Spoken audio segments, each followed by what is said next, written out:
ভাই তোকে দুটা পাও দিলি ভাই আমার ছেড়ে দে ভাই গন্ধের লাগে বেড়া কোন জায়গায় বইয়ে শান্তি পাই না তুই যেন দায়িত্ব কি শীত রে বাবা অনেক শীত গন্ধরা কইতে এলো রে ওই তে আইতে গেছে রে গন্ধ আরে হিয়ালো দাইতে গেলে একটা খারাপ গন্ধ হয় না ঠিকই কইছ হিয়া লাইতে গেলে এমন গন্ধ হয় না কেডা আইতে গেল রে এটা আর তার চিনস্তা আলম করে কি নাম করে লাইছে গন্ধের লাগিয়া তারে ফানিত নামামু চল তারে দইরা ফানির মধ্যে চুবামু চল যাই শীতরা যায় না করে গো এ দর তারে দর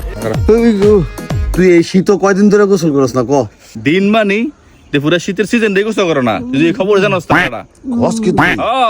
তাহলে এই জন্য তো কয় কুইরা তুই শীত গোসল কর তোর শরীরে আমার ফেজ গন্ধ হয় ভাই আমি শীত গোসল করি ভাই यारी समझ गई किस लाइन में आ गए आप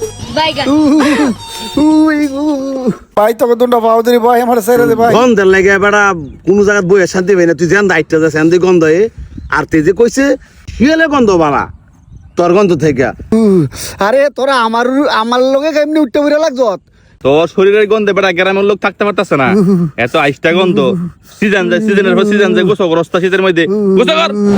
গোসল করলে কি আমার রে অত্যাচারটা করি ভাই তোকে দুটা পাও দিলি ভাই সোনা জাদু লক্ষ্মী রে ভাই আবার তুই সাইরিস অনেকে দৌড়ে ডালো মু না নিজে নিজে নামিয়া গোসল করবি নাম সোনা লক্ষ্মী ভাই তোরা এই কামটা করিস না আমারে ভাই কি বিপদ হই না পড়লাম কইতে এই জমটা আইলো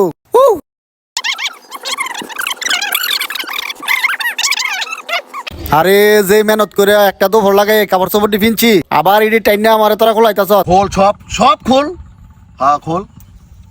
বড় ছোট মালি তোরা দেখছ একলা জামা কাপড় পরছে তাহলে তে তার কাছে কেমনে শীত লাগবো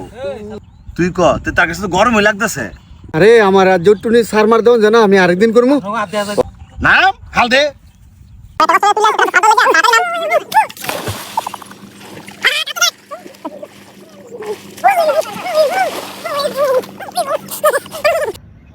বন্ধুরা একটা কথা মনে রাখবেন শীত যতই আসুক